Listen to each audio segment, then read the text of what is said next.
እግዚአብሔር ካንተ ጋር ካለ ምንም ነገር አብሮ ይኖራል። አሁን ከዚህ በኋላ የምትሄዱትን መንገዳው ከዚህ በፊት አልመጣችሁበትም። አዲስ ነው ይሄ መንገድ። በዚህ ጉዳይ ብዙ ነቢያቶች፣ ብዙ አባቶች ዋጋ ከፍሎ ሞተዋል። አምነው ሞቱ። እናንተ ሳትለፉ ጠርቻችኋል። በቃ መጨረሻ ላይ ደርሳችኋል። መዝጊያችሁ ላይ ናችሁ። በጣም ያስደስታል። ይሄንን ደግሞ ፍጹም ለማድረግ እግዚአብሔር ነገ ይመጣል። ታምራት ያደርጋል። ድንቅ ነገር ይሆናል በመካከላችሁ። ግን ዛሬ እናንተ በንጹህ ሕይወት ጠብቁት። የሚወረስ ምድር አለ ከፊት። ክርስትና እንደዚህ ብቻ ከሆነ ድካም ነው። የሆነ ነገር የሚያደርግ ሰው የሆነ ነገር ወደ አለማድረግ ከሆነ ያደገው በጣም ድካም ነው። ተስፋ አለን። ሰማይ የምንገባበት አገር አለ። እግዚአብሔር ምንም ተአምር ቢያደርግ፣ ምንም አይነት ምልክትና ድንቅ በሕይወታችሁ ላይ ቢያደርግ፣ ፋይናሊ እግዚአብሔር ለዛ እናንተን ለማብቃት። ክርስትና ላይ ቀጥ ብሎ መሄድ ነው በጣም አስቸጋሪው ነገር። ቀጥ ብሎ መሄድ፣ ትዕግስት አስጨራሹ፣ እልህ የሚያስጨርሰንም ነገር እሱ። በጣም ብዙ መተናል። ትንሽ ነው የቀረ ወዳጆቼ። 2000 ዓመት መተናል። እመለሳለሁ ካልን 2000 ዓመት ሆኖታል። በጣም ረጅሙን መተናል። በጣም ትንሽ ነው የቀረ። እንጨርስ። አሜን ነው። ኑኃሚን ሲሏት ኧረ ኑኃሚን እንዳትሉኝ ማራ በሉኝ አለች። ለምንድን ነው ማራ ምንልሽ? ከማን ጋር ተጣላሽ? ማን ነው ሕይወትሽን ያስመረረው ሲሏት ሁሉን የሚችል አምላክ አስመረረኝ አለች። ወዴት አቤት ይባላል። ሶቨሪን ነው፣ ሉዓላዊ ነው። እና ወዴት አቤት እላለሁ። ሁሉን የሚችል አምላክን ያስመረረኝ ምን ልታደርግልኝ ትችላለህ? አሁን ምን ሆነሽ ነው ማራ ምንልሽ? ተበለሻሽቷል ሕይወትሽ፣ ተዘበራርቀሻል። እጅሽ ላይ የነበረ በጣም ብዙ ነገር ነው። ስትሄጂ እንግዲህ ባልነበራት 2 ልጆች ይዛን ሄደችው። ሁሉም በሙሉ እዛ ቀርተው አንድ ኑኃሚን አንድ ሩትን ይዛን የመጣችው። ኦርፋን እንኳን ገንዘብ ማድረግ አልቻለችም። እና የሚፈልገውን ሰጥቶ በጣም ብዙ ነገሯን አስጥሏት ነው ያመጣትና አንዳንዴ እግዚአብሔር በሰው ሕይወት ላይ ሲጨክን በኋላ ላይ ነው አይደለም የሚገባን። ምዕራፍ 1 ላይ አራግፋ ምዕራፍ 4 ላይ ነው አይደል ከ10 ወንድ ልጆች የምትበልጧ ሩት አለች። ከ10 ዓመት በኋላ ማለት ነው። አሁን ያንን ታግሶ መራመድ፣ በእግዚአብሔር ፕሮግራም ውስጥ ጨክኖ መሄድ። ሁሌንም እነግራችሁ ክርስትና የሆነ ሰሞን ብድግ ብለን ዘለን ጣራ ምንነካው ሳይሆን መቆየት ነው። ኮንሲስተንሲ ነው። ከእግዚአብሔር ጋር በመኖር የምንማረው ነገር በጣም ብዙ አንበበን ከምናገኘው ይበልጣል። እና እንደዚህ መጽሐፍ ላይ ያሉ ሰዎች በጣም ብዙዎቹ ረጅም መንገድ ወክ አድርገው ከእግዚአብሔር ጋር አብረው ኖረው እግዚአብሔር ማን እንደሆነ በሕይወታቸው ላይ ነው አግኝቶ ዲፋይን ያደረጉት። እግዚአብሔር ማለት ያሉትና ከነዛ ባለ ታሪኮች መካከል አንደኛው ዛሬ ይኸው እዚህ ያነበብነው ኢያሱ የሚባለው አውሴ ኢያሱ ይባላል። አውሴም ኢያሱም የራሱ ስም ነው። አውሴ ይባላል። አውሴም ድነት ማለት ነው። ኢያሱ ማለት እግዚአብሔር ያድናል ወይንም እግዚአብሔር ድነቴ ነው እንደማለት ነው። ሁለቱም አዳኝ ነው ድነት ነው።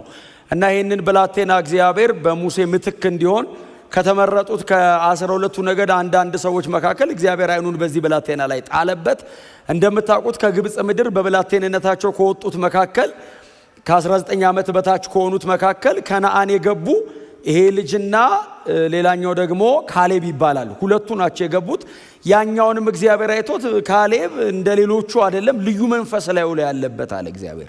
ስለዚህ የረገጠውን ምድር እንዲወርስ አረገዋለሁ ብሎ እግዚአብሔር ፕሮሚስ አረገለት። ግን እድሜያቸው ቀላል አልነበረም። አሁን በዛ ዘመን ሰው ረጅም ዘመን ስለሚኖር ከዛ አንጻር ነው ወጣት የሚመስሉን እንጂ አሁን ካሌብ የምታስታውሱ ከሆነ ኢያሱ ጋር መጥቶ እኮ እግዚአብሔር የተናገረኝን ምድር ስጠኝ አለው። ስጠኝ አሁን እዋጋለሁ እወርሳለሁ ምናምን ሲል የስንት ዓመት ሰው ነበር? 85 ዓመቱ ነው። እና ለኢያሱ የሚጠቅስለት ሪፈረንስ የዛሬ 45 ዓመት አለው። እናንተ የዛሬ 45 ዓመት በጌታ ነበራችሁ? 45 ዓመታችሁስ ነው? ተውት በጌታ መሆን እና እዩ ኮንሲስተንስ ጽናታቸውን እዩት፣ የት ድረስ እግዚአብሔር እንደሚከተሉትና የዛሬ 45 ዓመት በቃዴስ በርኔ የእግዚአብሔር ባሪያ ሙሴ ሲናገረኝ እንደነበርኩት ዛሬም ጉልበታም ነኝ። 45 ዓመት ይሄንን ፕሮሚስ ኪፕ አድርጌያለሁ። እግዚአብሔርን በጽናት ተከትየዋለሁ አለ። እግዚአብሔርን በጽናት የተከተለው ቤተ መንግስት አይደለም፣ ምድረ በዳን የተከተለው።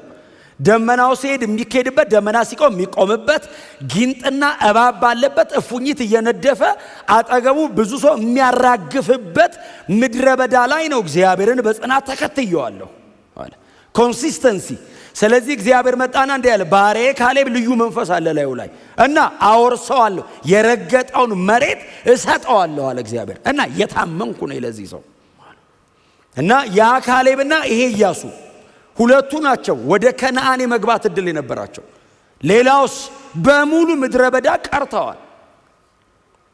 ዛሬ የሚወርሰው ትውልድ በሙሉ ከግብፅ ሲወጣ ከ19 ዓመት በታች የሆነና ምድረ በዳ የተወለደ ነው በሙሉ። አንዳንዱ የዘጸአትን ታሪክ በስሚ ስሚን የሰማው፣ አንዳንዱ በጣም ልጅ ሆኖ ነው ያየው። የዛሬ 40 ዓመት ገደማ የተከናወነ ታሪክ ነው። ለአንዳንዶቹ ብለርድ እያደረገ ነው። ባህር ተከፍሎ ነበር በልጅነት ትዝ ይልሃል ስትለው ይመስለኛል ይላል። ከ19 ዓመት በታች ነው። ምናልባት የ10 ዓመት ልጅ ሊሆን ይችላል። ዛሬ 50 ዓመቱ ነው። በ10 ዓመት ትዝ ይልሃል ስትወጣ አያስታውስም። ግን እየተነገረኝ ነው የመጣሁት። ኢያሱስ ያስታውሰዋል፣ ያውቀዋል። በእግዚአብሔር ባሪያ በሙሴ እግር ስር እግር በእግር እየተከተለ ነው የመጣው። ዛሬ እግዚአብሔር የተናገራቸው ምድር ላይ ደርሰዋል። እንደምታስታውሱት ዘዳግም 34 ላይ ሙሴ ሞቷል። ታላቅ ሰው ነው ሙሴ። እኔ መጽሐፍ ቅዱስ ከፍቼ ሳነብ አንዳንዴ እምባ ይለኛል እነ ሙሴን ሳነባቸው። በጣም ብዙ ሰው ለማግኘት የሚታገለው ነገር ትተው በጣም ብዙ ሰው የማይመርጠውን ነገር የመረጡ ሰዎች ናቸው። ለዛ ነው ከእግዚአብሔር ጋር ባለ ታሪክ የሆኑት። ኦፕሽን ምርጫ አተው አይደለም፣ እግዚአብሔርን መርጠው ነው። ቤተ መንግስት፣ ለዛውም የፈርዖን ቤተ መንግስት፣ በወርቅ የተንቆጠቆጠ ቤተ መንግስት፣ የፈለገውን አገር ሄዶ ባሪያ ማድረግ የሚችል አገዛዝን ትተው ከእስራኤል ሕዝብ ጋር ጭቃ ለማብኳት፣ እንደውም መጽሐፍ ከእስራኤል ሕዝብ ጋር ለሚለው ከእግዚአብሔር ሕዝብ ጋር ነው የሚለው። አሁን ባሪያ ነው ሕዝቡ ስታየው አይመስልም። እግዚአብሔር ሲያየው ሕዝቤ ነው አለ። ሙሴ ያየውና የእግዚአብሔር ነው ሕዝብ፣ ከነሱ ጋር ጭቃ ማብኳት ፈርዖን ቤት ወርቅ ላይ ከመቀመጥ ይሻለኛል አለ። የወሰነ ቀን የከፈለው ዋጋ ቀላል አይደለም። ጽናት ጎናቸው አነሱ በጽናት ተከተለው በሉት እስቲ ንገሩት በደንብ በጽናት ተከተል በሉት። መንገዱ እንደዚህ በቀላሉ እንደምንነጋገረው አይነት ቀላል መንገድ አይደለም በእውነት ግን ደግሞ እግዚአብሔር ጸጋ አለ። ግን ዲተርምን መሆን ግን ይጠይቃል።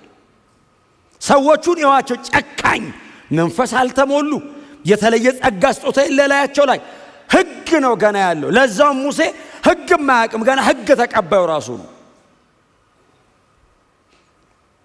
ወስኖ ጨክኖ ትቶቶቶ ያንን ምድረ በዳ ሕዝቡን ይዞ አቋርጦት ወጣ። ሙሴ 40 ዓመት ሙሉ ወክ አረገ። ከቤተ መንግስት ወደ ምድረ በዳ የወጣ ሰው ሕዝቡን ከግብፅ ወደ ከነዓን ይዞ እየተጓዘ ሄደ። ሲሞት ዘዳግም 34ን እናንተ ጊዜ ስታገኙ አንብቡት። ሙሴ ያልጻፈው ኢያሱ ሊሆን ይችላል የጻፈው። የእግዚአብሔር ባሪያ ሙሴ ሞተ ይላል። ሲጻፍ ሙሴ ሞተ አይደለም የሚለው፣ የእግዚአብሔር ባሪያ ሙሴ ሞተ። ሲሞት ሰው ሲሞት ነው አይደል እውነቱ የሚጻፈው። በሕይወት እያለማ ምን ይለኛልም ተብሎ አንዳንዴ እና ሲሞት እንደዚህ አለ አይደል። አይኑ አልፈዘዘም፣ ጉልበቱ አልደነዘዘም፣ ብርቱ ነበር ሲሞት።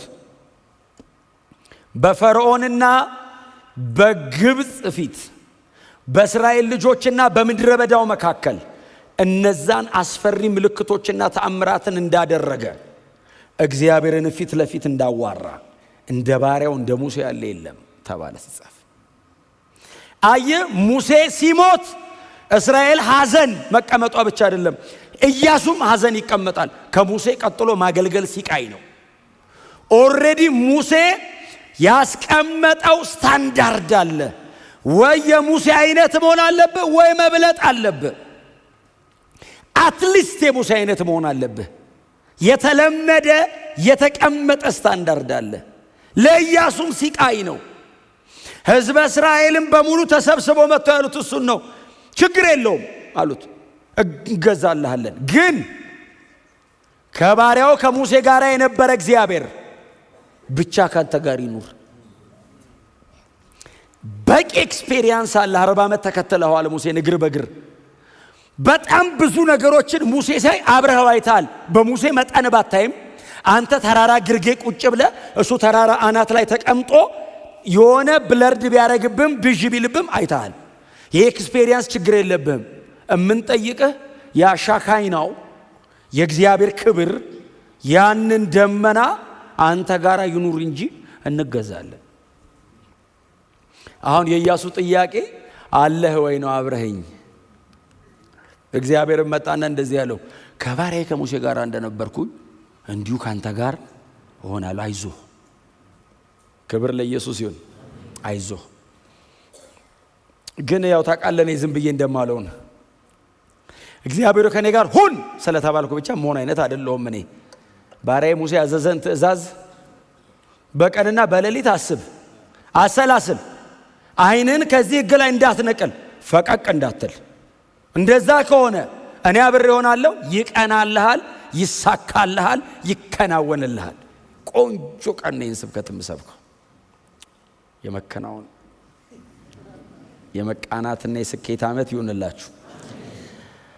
አሜን በሉ። ግን ስኬት የእግዚአብሔርን ሕግ በመጠበቅ ሲሆን ጥሩ ነው። ስኬት በምኞት መሆን የለበትም። ይሳካልኛል ተብሎ አይሆንም። እንደዚህ አይነት ነገር የለም። የክርስትና ነው ፕሪንሲፕል አለ።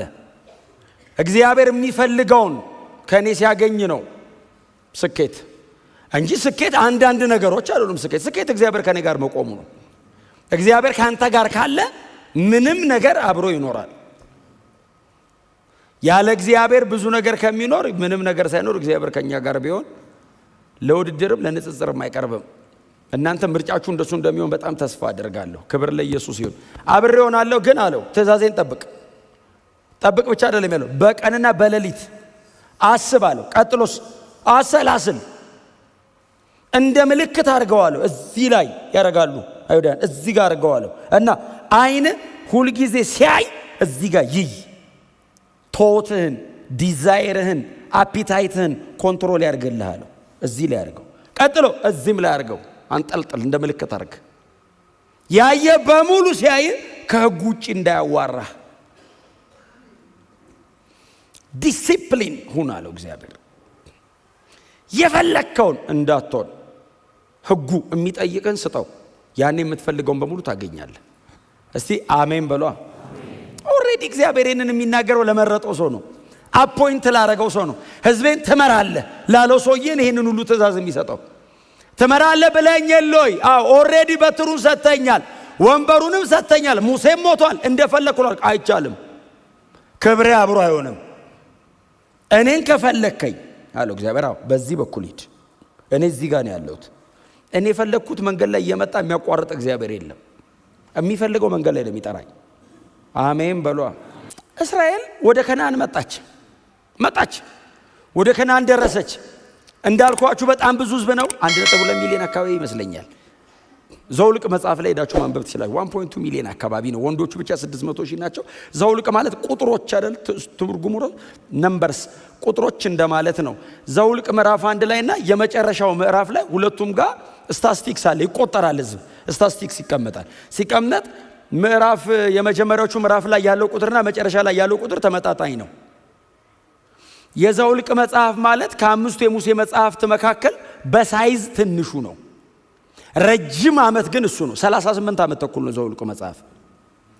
እነ ዘጸአት፣ እነ ዘሌዋውያን፣ እነ ዘዳግም ምናምን ባይዘው 1 ዓመት ተኩል አይሞሉም። 38 ዓመት ተኩል ዘውልቅ ነው። የእስራኤል ግን በጣም አጭሯ መጽሐፍ እሱ ነው። ብዙ ሕዝብ አልቆ አዲሱ ትውልድ የተተካበት መጽሐፍ ነው እና የወጣውን ሕዝብ ታክቶ እግዚአብሔር ከሥራ አውጥቷል። ሌላ እና ሕዝበ እስራኤል ዮርዳኖስ ጋር መጥተዋል እና ዮርዳኖስ ፊታቸው ቆሟል። እንግዲህ የተወሰኑ እንዳልኳቸው ነው። በአንዳንዶቹ በጣም ብዥ ያለባቸው ቀይ ባህር ሲከፈል ትዝ ይላቸዋል እና ኢያሱን አይ ቲንክ ቼክ ያደርጉታል። የዛሬ 40 ዓመት ቀይ ባህር ተከፍሎ ነበር አይደል ይሉታል። አዎ ዮርዳኖስ ፊታችን ቆሟል። ምን ታስባለህ? እግዚአብሔር መጣና ኢያሱ እንደዚህ አለው፣ ይሄን ሕዝብ ይዘህ ዮርዳኖስን ትሻገራለህ አለው። እኔ እኮ እግዚአብሔር እኮ ድፍን ነገር እኮ ነው የሚናገረው። አሁን አከፋፈሉ እንዲህ ነው፣ ስትከፍለው እንደዚህ ነው፣ በዚህ በኩል አድርግ አይልም። ይዘው ትሻገራለህ ነው ያለው። 1.2 ሚሊዮን ሰው በምን ጀልባ ነው የምትወስደው? የዛሬ 3400 ዓመት ምን አይነት መርከብ ብታዘጋጅ ይዞት ደግሞ ዮርዳኖስ ነው።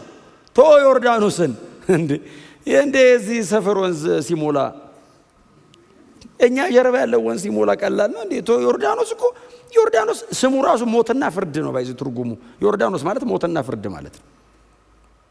ይዘው ትሻገራለህ አለው። ኢያሱስ እሺ አለ። የእግዚአብሔር ባሪያ ሙሴ ከእግዚአብሔር ጋር ያለው መንገድ አይቷል። እሺ አለ። የእስራኤል የሕዝብ አለቆች በእስራኤል መካከል በሕዝቡ መካከል መንቀሳቀስ ጀመሩ። ምዕራፍ 3 ላይ በሕዝቡ መካከል መንቀሳቀስ ጀመሩ። ቀድመው እነዛ ሰላዮች ገብተው ምዕራፍ 2 ላይ ረአብ ጋር ጨርሰው ወጥተዋል። የከተማይቱን ሁኔታ ኢያሪኮን፣ ከነዓናውያን 7ቱ ነገሥታትን ሰልለዋል እና ጥላቸው ከላያቸው መገፈፉን በእስራኤል አምላክ ልባቸው መራዱን እስራኤል እየተጠበቀች እንደሆነ ቀድመው መጥተው ለኢያሱ ነግረውታል። ከፊታቸው ያለው ቻሌንጅ ዮርዳኖስ ነው። የእስራኤል አለቆች በሕዝቡ መካከል እየተንቀሳቀሱ በየነገዱ እንዲቀመጡ አረጓቸውና እንደዚህ ያውላቸው፣ ከዚህ በፊት ሄዳችሁ የማታውቁትን መንገድ ከዚህ በኋላ ልትሄዱ ነው። አሁን ከዚህ በኋላ የምትሄዱትን መንገድ ከዚህ በፊት አልመጣችሁበትም፣ አዲስ ነው ይሄ መንገድ። እስከ ዛሬ ድረስ 38 ዓመት ተኩል እዛ የዞራችሁት ቃዴስ በርኔ ሲና ምድረ በዳ ላይ አንድ ተራራ ነው። 38 ዓመት ተኩል የዞራችሁት። ከዚህ በኋላ የምትሄዱት የለመዳችሁትን አይደለም። ስለዚህ ደመናውን በጥንቃቄ ተከተሉት አሏቸው። ደመናው ካልተንቀሳቀሰ እንዳትንቀሳቀሱ፣ ደመናው ከተንቀሳቀሰ እንዳትቆዩ። ሕዝበ እስራኤል በንቃት ሲጠብቅ የእግዚአብሔር ባሪያ ኢያሱ ድፍን ሕዝቡ ሰበሰበና እንደዚህ አላቸው፣ አምላካችሁ እግዚአብሔር ነገ በመካከላችሁ ድንቅን ነገር ያደርጋልና እናንተ ዛሬ ተቀደሱ። በጣም በታላቅ ትሕትና ጎናችን ያለውን ሰው ተቀደስ በሉት። ዝም ብላችሁ በሉት፣ ድገሙት እስቲ። ተቀደስ እስቲ ዝም ብላችሁ ጠይቁት፣ ቅድስና እንዴት ነው በሉት። ህይወት እንዴት ነው የምትጠይቁት? 2018ን ቀይረው እስቲ። ነገ አለ። መቼ? ነገ አምላካችሁ እግዚአብሔር በመካከላችሁ ያልፋል። የሚያልፈው ድንቅ ነገር ሊያደርግ ነው። ሊገላችሁ አይደለም፣ ሊያጠፋ አይደለም፣ ሊፈርድ አይደለም። ድንቅ ነገር ሊያደርግ ነው። ተአምራት እግዚአብሔር ሊሰራ ነው። ግን ይሄ እግዚአብሔር ነገ ብሎ ቀጥሯል። እግዚአብሔር ደግሞ ቅዱስ ነው፣ ክቡር ነው፣ ንጹሕ ነው። በመካከላችሁ ሲያልፍ እርም እንዳያገኝ ዛሬ ጨርሳችሁ ደሩ። የመንጻት ሥርዓት ፈጽሙ ዛሬ አላቸው። ታጠቡ፣ እላያችሁ ላይ ያለ እርም ነገር ካለ አስወግዱ፣ በንጽህና ቁሙ፣ አጠገባችሁ ካለ ሰው ጋር ያለ ነገር ካለ ፍቱ፣ ጨርሱ። በውስጣችሁም በደጃችሁም በእግዚአብሔር ፊት ቅዱሳን ሁኑ። እግዚአብሔር ቅዱስ ነው። ያለ ቅድስና ሰው እግዚአብሔርን ደስ ሊያሰኘው አይችልም። ያለ ቅድስና እግዚአብሔርን ማየት አይቻልም። እግዚአብሔር ቅዱስ ነው። ይመጣል። ነገ የሚመጣው ተአምር ሊያደርግ ነው፣ ሊቀስፍ አይደለም። በምድረ በዳ እንዳያችሁት ሊያስወርሳችሁ ነው የሚመጣው። ከነዓናው ልትገቡ ነው። በር ላይ ነው ያላችሁት። ነጋው ዮርዳኖስ አለ ከፊታቸው፣ ኢያሪኮ አለች። ተአምር ሊያደርግ ነው። እኛ ምን እናርግ? ተቀደሱ። እኛ ምን እናርግ? አስተካክሉ። አረማመዳችሁን፣ አካሄዳችሁን አስተካክሉ። እግዚአብሔርና ሌላ ነገራው ሚክስ እንዳታረጉ። ምናልባት በምድረ በዳ ተከታትሏችሁ የመጣ የግብፅ ጣዖት ካለ፣ ምድረ በዳ ያልተራገፈ ነገር ካለ አራግፉ ዛሬ። ለምን? እግዚአብሔር ነገ በመካከላችሁ ይመጣል። ክብር ለኢየሱስ ይሁን። የእግዚአብሔርን መምጣት የማይፈልግ እግዚአብሔር እንዲመጣ እግዚአብሔር የተለየ ነገር እንዲያደርግ የማይጓጓ ሰው የለም። እግዚአብሔር ደግሞ የሚጠይቀውና የሚፈልገው ነገር ደግሞ አለ ሁል ጊዜ ከኛ። ዛሬ ተቀደሱ፣ ዛሬ ወስኑ፣ ዛሬ ጨርሱ። ለነገ መምጣቱ እግዚአብሔር አይቀርም፣ ይመጣል። ግን እናንተ አስተካክሉ ሕይወታችሁን። ይህ ሕዝብ ከግብፅ ምድር ከአባቶቹ ጋር አብሮ በልጅነቱ ቢወጣም በምድረ በዳ ግን ትንሽ ተቀይጧል። የግብፅ አማልክትን ማምለክ፣ ጥጃ ማምለክን እያሳዩት ነበርና አሮን። ስለዚህ የተወሰነ የተቀየጠ ነገር አለው። የመንጻት ስርዓትም ደግሞ ያደረገው እዛ ማዶ ነው። ግርዘትንም የፈጸሙት ገና ድሮ ነው። ከዚህ በኋላ ነው ግርዘት ራሱ የሚፈጸመው ጌልጌላ። እና በጣም ብዙ የተቀየጠ ነገር አለ። አዎ አስወግዱ፣ ራሳችሁን ቀድሱ። ራሳችሁን ቀድሱ ማለት በእግዚአብሔር ቅድስና የሚተካከል ነገር ታመጣላችሁ ማለት ነው። አቅርቡለት፣ አቅርቡ ራሳችሁን። ይሄው እንካ፣ ይሄው ራሴን በሉት። ክብር ለኢየሱስ ይሁን። ነገ ጠዋት እግዚአብሔር ይመጣል። ያኔ አላቸው ኢያሱ፣ ካህናቱ ቀድሟችሁ ከፊታችሁ ይሄዳሉ። ከዛስ ይላል እንግዲህ አሁን እኛ ኦልሬዲ ቀይ ባህር የዮርዳኖስንም የኢያሪኮን በደንብ ስላጠናን እንጂ ህዝቡን ዝም ብላችሁ አዳምጡት። የመጀመሪያ ሰሚ ነው። ከዛስ ትንሽ አሁን ነገሩ ቢያስደስታቸውም ነገ እግዚአብሔር ድንቅ ያደርጋል፣ በጣም ያስደስታል። አይ ቲንክ አሜን ይላሉ። ምክንያቱም አሁን ኒው ቢግኒንግ ነው፣ አዲስ ጅማሮ ነው። ከነዓን ሊገቡ ነው። አባቶቻቸው ሲጠብቁት የነበረው ልጆቻቸው ሊይዙት ነው። በምድረ በዳ ሁሌ ከሙሴ አፍ አይጠፋም። ያ ሁሉ ምልክት ሲደረግ ሙሴ እዚህ እንቆይ አይልም፣ ወደ ከነዓን ይላል። ያ ሁሉ ታምራት ወደ ከነዓን። ዛሬ አየ ሊቀበሉ ነው ከነዓንን። በቃ መጨረሻ ላይ ደርሳቸዋል። መዝጊያችሁ ላይ ናቸው። በጣም ያስደስታል። ይሄንን ደግሞ ፍጹም ለማድረግ እግዚአብሔር ነገ ይመጣል፣ ታምራት ያደርጋል፣ ድንቅ ነገር ይሆናል በመካከላችሁ። ግን ዛሬ እናንተ በንጹህ ሕይወት ጠብቁት። አታስነኩ፣ ራሳችሁን ጠብቁት በጥንቃቄ። ሕጉ የሚለውን አድርጉት። አሁን ሕጉን አናቅም ማለት አይቻልም። ዘዳግም ላይ ሙሴ ከልሶታል ለዚህ ትውልድ። ዲትሮኖሚ ዘዳግም የተባለው ሕጉ ተደግሞ የተነበበበት ስለሆነ ነው። ሕጉን ድጋሚ ያነበበው ለአዲሱ ትውልድ። አልሰማንም ማለት አይቻልም። አባቶቻቸው ስለሌሉ ሙሴ ለዚህኛው ትውልድ አነበበለት፣ ሕጉን አነበበለት። ይሄው ሕጉ ይሄ ነው። ለዛውም ከአባቶቻቸው በተሻለ መንገድ ትራንስሌት ሁሉ አድርጎታል። ብዙ ነገሩን እየተረጎመ እያብራራ ነው ሙሴ እንደውም ያቀረበው ለአዲሱ ትውልድ። ባርኮ መርቋቸው ነው ሕጉን አንብቦ የሞተው ሙሴ። አናቅም ማለት አይቻልም። በሕጉ መሰረት ከእናንተ የሚጠይቀውን ነገር እያደረጋችሁ በንጽህና አምላካችሁን እግዚአብሔርን ጠብቁት። ነገ እግዚአብሔር የተናገረውን ያለውን ለ40 ዓመታት ሲጠበቅ የቆየውን ያንን ይሰጣቸዋል። ምናልባት 40 ዓመት ለዚህ ትውልድ ነው። 40 ዓመት 400 ዓመት ወደ ኋላ ለአብርሃም ዘፍጥረት 15 ላይ የተናገረው ቃል ነው። ይሄ ቃል ትዝ ይላችኋል። አብርሃም ዘፍጥረት 15 ላይ እግዚአብሔር ብሎታል። ሕዝብ ወይንም ትውልድ ለ4 ትውልድ በባዕድ አገር ሄዶ ይገዛል አለውና ከዛስ አወጣቸውና ተስፋ ወደ ሰጠው ምድር አስገባቸዋል ብሎ ከ400 ዓመት በፊት ለአብርሃም ቃል ገብቶለታል። በቅርብ ጊዜ ከሆነ ደግሞ ለሙሴ ነግሮታል። በጣም በቅርብ ከሆነ ደግሞ ለእናንተ ምድረ በዳ ላይ አስተዋውሷቸዋል። በጣም በቅርብ ከሆነ ደግሞ ከዮርዳኖስ ማዶ ገና ዮርዳኖስን እዚህ ጋር እያላችሁ ደግሞ ሪቫይዝ ተደርጎላቸዋል። እግዚአብሔር ለ400 ዓመት በላይ ተስፋ አድርጎ ሲጠብቅ የቆየውን ጉዳይ ሊሰጣችሁ ነው። ስንት ትውልድ የሞተበትና ያለቀበትን ጉዳይ ጠቅልል አድርጎ ሊሰጣችሁ ነው። እጃችሁ ላይ ያለፋችሁበትና ያልደከማችሁበትን ልሰበስቡ ነው። ተቀደሱ የሚለው ይከብዳል። ይህን ሁሉ ተስፋ ለሚቀበል ሰው አንዳንዱ በድሎ አይደለም የሞተው፣ እድሜ አልቆ ነው እየጠበቀ እድሜው አልቆ ነው የሞተው። በቃ ልጆቼ ይውረሱ ብሎ ነው የሞተው። አንዳንዱ በድሎ አይደለም፣ አንዳንዱ የሞተው አርጅቶ ነው የሞተው። እና እናንተስ ያለፋችሁበትን ልሰጣችሁ ነው። ስናገር አልነበራችሁም። ለአባቶቻችሁ ተስፋ የሰጠሁትን ነው የምሰጣችሁ። ያለፋህበትን ነው የምትወስደው። ይህንን ቃል ጌታ ኢየሱስ ተጠቅሞት ትዝ ይላችኋል። ይህንን ቃል እኮ እዛ ዮሐንስ ወንጌል ምዕራፍ 4 ላይ ያቺ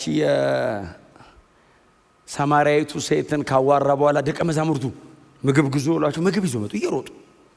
ምግብ መምህር ጌታው ያሉት፣ አቤት ይሄው ምግብ አምጥተናል ሲሉ አይ በልቻለሁ አላቸው። እኛ ገበያ ልንገዛ ስንሄድ እሱ ፌመስ ነው። መንገድ ላይ የሚያውቀው ሰው አግኝቶት ጋብዞት ነው ማለት ነው። የአባቴን ስራ መፈጸም ነው ለኔ መብሌ። በቃ ዳነች እኮ ድፍን ከተማ እኮ ዳነ። እናንተ እዛ ገበያ ሄዳችሁ በቃ ጠገብኩ አላቸውና መከሩ እንደነጣ እዩ አላቸው አይደል? አይ ቲንክ እነሱ እንደዚህ ብለው ያሉ ምን መከራ አለ አሁን እዚህ ሰማርያ ምድረ በዳ ላይ መከሩ እንደነጣ እዩ፣ የመከሩ ጌታ ሰራተኞችን እንዲልክ ለምኑ አለና ባልደከማችሁበት ባለፋችሁበት አስገቧችሁ። በዚህ ጉዳይ ብዙ ነቢያቶች ብዙ አባቶች ዋጋ ከፍሎ ሞተዋል። አምነው ሞቱ። እናንተ ሳትለፉ ጠርቻችኋለሁ። ኮምፕሮማይዝ እንዳታረግ ማለት ነው ትርጉሙ። በጣም ብዙ ሰው ዋጋ ከፍሎለታል እዚህ ጉዳይ። ታዲያ አንተ ቀጥ ብለህ ግባ። እስቲ አሜን በሏ። በቃ ስራውን ስራ። አዎ ቶሎ ቶሎ። እንደውም አንተ ስለማትችል ሌላ ሁሉ እንዲጨምርልህ ለምን። ኢያሱ ይሄንን ትውልድ ያለው እሱን ነው። ነገ እግዚአብሔር በመካከላችን ነው ድንቅ ነገር ያደርጋል። እናንተ ተቀደሱ። እግዚአብሔር ሲመጣ ሊሆን የሚችለው ነገር ልንገራችሁ ዝም ብዬ አላቸው። ይሄ የምታዩትን ዮርዳኖስን እግዚአብሔር ሊያሻግረን ይመጣል አለ። ቀይ ባህርን የከፈለው እግዚአብሔር ነው፣ ሙሴ አይደለም። ይህንን ምን ያልከፍለውም እግዚአብሔር ይከፍለዋል አለ። ከዚህ የሚላችሁ ከሆነ ሙሴ በትር ነው ያነሳው። የከፈለው ማን ነው? የምስራቅ ነፋስ። ሙሴ እየዛቀ የከፈለው ምንም ነገር የለም። ቆሞ አሁን በትር ማንሳት አሁን ምን ማዋጣት ነው? አሁን እንዲህ አርግ ስትባል እንደዚህ አርጋውን ሲከፈለው እኔ አየኝ ይባላል። ምንም እኮ አላዋጣውም እኮ ጄን እንዳይደክመኝ እንደዚህ ብዬ አሁን ይዤ በእውነ ነው የምላችሁ። በጠጠር ያልደገፍነው ነው የእግዚአብሔርን ስራ ብዙ እንዳደገፍ እንደሱ እናንተ እንደዛ አይደላችሁም፣ ግን እንዳይሰማችሁ ሙሴ እንደዚህ ከፈለ። መዝሙረኛው ዳዊት ዘመራ። ባህር ለምን ሸሸች አለ።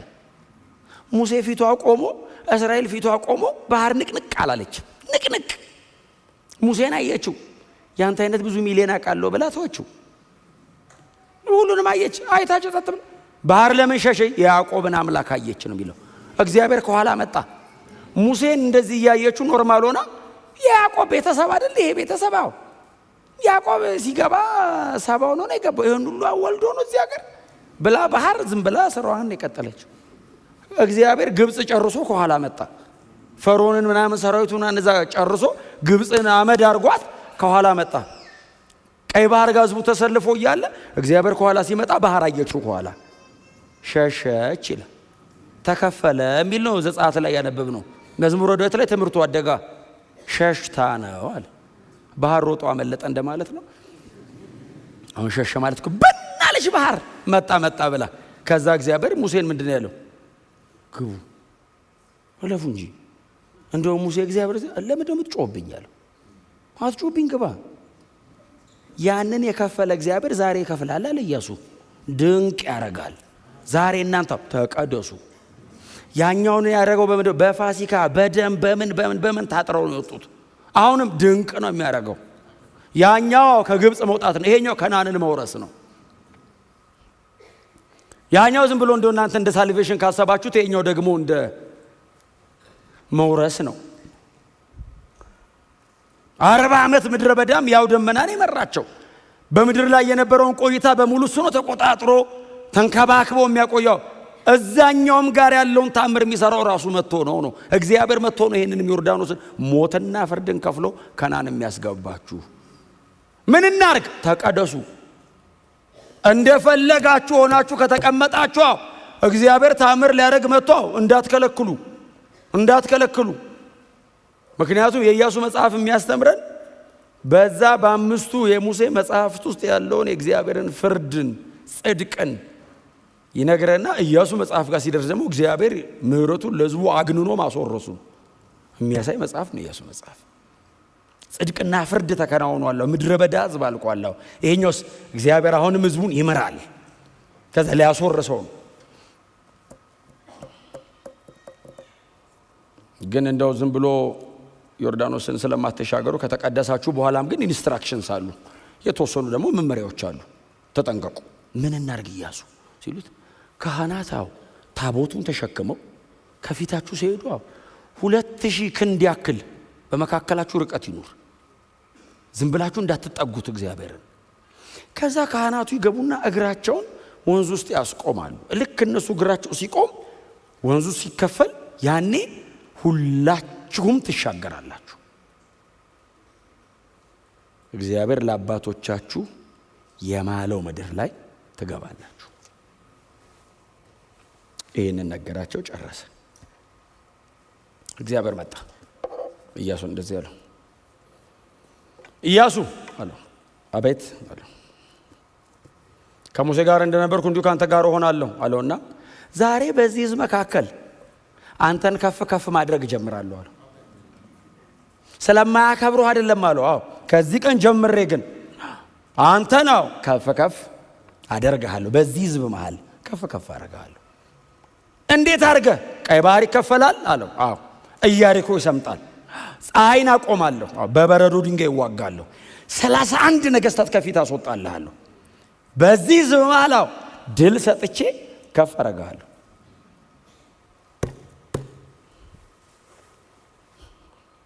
የድነት መጽሐፍ ነው መጽሐፍ። የእግዚአብሔር ታማኝነት የታየበት መጽሐፍ ነው መጽሐፍ። እግዚአብሔር ብቻውን የተናገረውን እንደሚያደርግ የታየበት መጽሐፍ ነው መጽሐፍ። ሰው በጣም ደካማ እንደሆነ፣ ሰው ምንም እንደማይችል እግዚአብሔር ሁሉን እንደሚችል ያስረዳ መጽሐፍ ነው መጽሐፍ። ያንን ሁሉ ተአምር በምድረ በዳ ያየ ሕዝብ ዛሬም እግዚአብሔርን ካልጠበቀ ተአምር ማድረግ አይችልም። ያንን ሁሉ ነገር የሚያውቅ ሕዝብ በአስፈሪነቱ እግዚአብሔር ሲና ላይ ሲወርድ ያየ ሕዝብ ዛሬም ከእግዚአብሔር እጅ ጠባቂ ነው። ሕዝቡ ምንም እንደማይችል እግዚአብሔር ሁሉን እንደሚችል፣ ሕዝቡ ምንም ማድረግ እንደሚሳነው እግዚአብሔር ደግሞ ምንም ማድረግ እንደማይሳነው ያስረዳ መጽሐፍ ነው። እግዚአብሔር አዳኝነቱን ያሳየበት መጽሐፍ ነው። የሚያስወርስ እግዚአብሔር ነው። እኔ በእውነት ከጠየቃችሁ መሬት ላይ ሞርሰው የቀረ ነገር የለም። በጣም ተስፋ የምታረገው ነገር ምን አለ የምትሉኝ ከሆነ እኔ እንደ አንድ ወንጌል ሰባኪም ደግሞ በጣም እንደምወዳችሁ እንደ ወንድማችሁ በጣም ቀረ የምለው ነገር የጌታ መምጣትና የኛ መሄድ ነው። በጣም የምትጠባበቀው የምትጓጓለት ነገር ምን አለ? ምንም ኢየሱስ መምጣቱን ብቻ። ምንም ነገር ይሰለቻል፣ ምንም ነገር ይደክማል፣ ምንም ነገር የጌታ ኢየሱስ ክርስቶስን መመለስ ነው የምንጠባበቀው።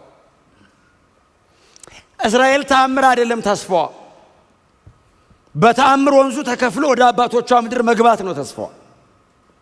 እግዚአብሔር ተስፋ አድርጎ የሰጣትን ያንን ምድር መያዝ ነው እንጂ ዮርዳኖስም ይከፈላል፣ ቀይ ባህርም ተከፍሎ ያውቃል፣ ታምራት ይደረጋል። ድሮም እግዚአብሔር እያደረገን የመጣው አሁን የ400 ዓመት በላይ የተጠበቀ ያንን ምድር በእጃቸው ማስገባት ይሄ ነው።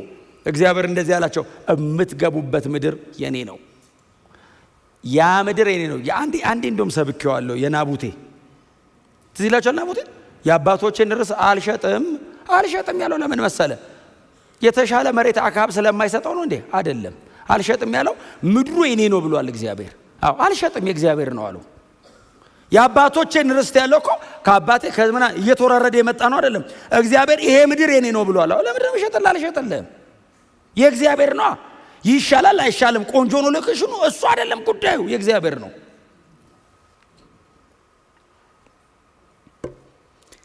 ተስፋ የምናደርገው ደግሞ ነገሮች በሙሉ እያበቃላቸው የምንጠባበቀው የጌታ የኢየሱስ ክርስቶስን መመለስ ብቻና ብቻ ነው።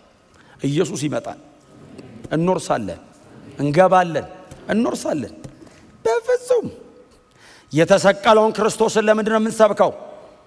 በዚህ ሁሉ ምድረ በዳ መካከል በጽናት ተራመዱ፣ በጽናት ተራመዱ፣ በጽናት ተራመዱ ለምንድን ነው የምንለው? የሚወረስ ምድር አለ ከፊት። ክርስትና እንደዚህ ብቻ ከሆነ ድካም ነው። የሆነ ነገር የሚያደርግ ሰው የሆነ ነገር ወደ አለማድረግ ከሆነ ያደገው በጣም ድካም ነው። ተስፋ አለን፣ ሰማይ የምንገባበት አገር አለ። እግዚአብሔር ምንም ተአምር ቢያደርግ፣ ምንም አይነት ምልክትና ድንቅ በሕይወታችሁ ላይ ቢያደርግ፣ ፋይናሊ እግዚአብሔር ለዛ እናንተን ለማብቃት መጨረሻ የሆነ ተአምር የለም። ተአምር ከተደረገ ወደሚቀጥለው ነገር እያሳየ ነው እግዚአብሔር። ይሄንን ማረጋው ያንን እንድታይልኝ ነው። በጣም ብዙ ጊዜ በጣም አስቸጋሪው ነገር ደጋግሜም እንደምላችሁ ክርስትና ላይ ቀጥ ብሎ መሄድ ነው። በጣም አስቸጋሪው ነገር ቀጥ ብሎ መሄድ፣ ትዕግስት አስጨራሹ እልህ የሚያስጨርሰንም ነገር እሱ ነው። በጣም ብዙ መተናል፣ ትንሽ ነው የቀረን ወዳጆቼ። 2000 ዓመት መተናል። እመለሳለሁ ካልን 2000 ዓመት ሆኖታል። በጣም ረጅሙን መተናል። በጣም ትንሽ ነው የቀረን። እንጨርስ። አሜን ነው። ለምን በምድረ በዳ ወድቀው ቀሩ የሚል ጥቅስ ለምን እናነባለን? የአባቶቻቸውን ምድር ወረሱ የሚለው ለምን አታነቡ? ማን የወረሰው? ኢያሱና ካሌብ። ምን አይነት ነበሩ? እግዚአብሔር የሚፈልጋቸው አይነት ሰዎች ነበሩ። በጽናት ቀጥ ብለው ይከተሉት ነበር። በ10 ሰላዮች አልበሳጭም፣ ባይዘው አልበሳጭም። ናቹራል ማን ናቸው? ምን ሆነሃል ኢያሱ? ሄዳችሁ አይታችሁት መጣችሁ? አዋየ ነው እና እንገባበታለን። መሬቱ ቆንጆ ነው፣ ይገርምሃል። አገሩን በጣም መልካም ነው። ፍሬው ብሎ ያወጣም ቅመስ አሉት። እንደዚህ አይነት ወይን ቀምሰ በልተህ ታውቃለህ? አታውቅም። እንደዚህ አይነት ስንት ቀምሰ አታውቅም። ይሄንን የሚያክል ሳይዝ መሬቱ ይሉ። ነዋሪዎቹ ግን ኢናቃውያን የኔፊሊም ዝርያ ያላቸው ናቸውና ይገርምሃል። እኛ ዝም ብለን እንደሚጎበኙ ነን። ባጠገባቸው ቆምን፣ ተለካካን። አንበጣ ነን እኛ በእነሱ ፊት። ናቹራል ማን? ኢያሱና ካሌብስ እንደ እንጀራ ይሆኑልናል፣ እግዚአብሔር አምላካችን አሳልፎ ይሰጠናል አሉ። እግዚአብሔር መጣና እነዚህ ሁለቱ ይገባሉ አለ። ለምን? አምነውኛል፣ እኔ ላይ ናቸው፣ አምነውኛል፣ አስገባቸዋል። ከነሱ ወገን ነን፣ ከሚወርሱት ነን፣ ከሚያገኙት ነን። የእነዚህ አባቶች በሙሉ የመጨረሻ ተስፋ አሁን እኛም ጠቅልለን የምንገባበት ሀገር ነው። እነሱ እዚህ ገብተው ቢያርፉ ኖሮ እግዚአብሔር ሌላ ተስፋ ባልሰጠ ነበር። ሌላ ተስፋ ሰጠ። እነሱ እዚህ ሀገር ገቡ፣ ያዙት። አገሩን በሙሉ ሲይዙት እግዚአብሔር ሌላ ተስፋ ሰጠ። ሌላ ሀገር አለ። እኛ የምንገባበት ነው ሌላ ሀገር፣ ሌላ የለም። የኛ የመጨረሻው ነው። እኛ ስንገባ ሌላ አለ አይልም፣ ያልቃል። እዚህኛው ሀገር ለመግባት ይሄን ሁሉ ጠይቋቸዋል። እኛ እዚህኛው ሀገር ለመግባት የጠየቀን በጣም ትንሽ ነገር ነው። ብዙ ሰው ግን የሚፈተንበትን በጣም ትንሽ ነገር ነው የጠየቀን። እነሱ እዚህ ሀገር ለመግባት የተጠየቁት ነገር ብዛቱና ርዝመቱ፣ ዮርዳኖስን ለመክፈል የካህናቱ አመጣጥ፣ አካሄድ፣ ፕሮቶኮል፣ ርቀት። እኛን እዚህ ሀገር ለመግባት የጠየቀን ኢየሱስን ደም ነው። እኛን እዚህ ሀገር ለመግባት የጠየቀን የክርስቶስን የመስቀል ስራ ነው። በእርሱ ማመን የጠየቀኝ በክርስቶስ ኢየሱስ ካመንካው እዚህኛው ይሄ ሁሉ ትውልድ ተስፋ የሚያደርገው ሀገር በነፃ ትገባለህ። ቅድስና፣ እሱም ቅድስና ነው ፖዚሽናሊ። በእውነት ደግሞ አንተ ፕራክቲካሊ ደግሞ ትቀደሳለህ። ጎናቸው ሰው ተቀደስ በሉት፣ ደግማችሁ ነገሩት፣ ተቀደስ በሉት። ብቻ ወደዛኛው ታላቅ ርስት ለመግባት የክርስቶስ ኢየሱስ የመስቀል ስራ እና ለዛ ለክርስቶስ ኢየሱስ የመስቀል ስራ ያለኝ እምነት እሱ በቂ ነው። ምናልባት እኛ መካከል በ2018 የመጀመሪያ ሳምንት እንግዳ ሆናችሁ የመጣችሁ ሰዎች ካላችሁ ይሄ ሰማይና ምድር ተጠቅልሎ ያልፋል። ይሄ የተሸከምነው ስጋም አርጅቶ ይወድቃል። ፍጥረት ሁሉ ማጠቃለያውና መዝጊያው ደርሷል። ፀሐይዋ በጣም እየጠለቀች ነው፣ ልትገባ ነው። በሙሉ ነገሮች ወደ መጨረሻ እንደሚወስዱ ምልክት እየሰጡ እየተናገሩ ነው። ሌላ ሀገር አለ እግዚአብሔር ያዘጋጀው። ይህንን ምድር እግዚአብሔር ለዘላለም አላዘጋጀውም፣ ሌላ አዘጋጅቷል ለዘላለም የምንኖርበት። ስለዚህ ምናልባት በዚህ ምድር ላይ ብቻ ተስፋ የምታደርጉ ሰዎች ከሆናችሁ በእውነት ተስፋ የለም። ተስፋ ያለው በእግዚአብሔር ላይ ነው። ተስፋችን ለዘላለም ነው። በዚህ በክርስቶስ ኢየሱስ በኩል ዞር እንድትሉ ወደዚህ ዘላለማዊ መንግስት ይሄው በክርስቶስ ኢየሱስ በማመን እንድትገቡ ጥሪ ላደርግላችሁ እወዳለሁ። በጌታ አምናችሁ በእግዚአብሔር ቤት ውስጥ የምትኖሩ ደግሞ ቅዱሳን ሕይወታችሁን ጠብቁ። ዳግም መመለሱን ጥንቅቅ ብለን ነው መጠበቅ ያለብን። ተዘጋጅተን ነው መጠበቅ ያለብን። በጣም ጥቃቅንና ትናንሽ የሚመስሉን ነገሮች እየረገጥን እየዳጥናቸው እንዳናልፍ ስላደረጋችሁት አይደለም የሚለው ስለተናገራችሁ ስለእያንዳንዷ ቃል ሰማይ ትጠየቃላችሁ ይላል።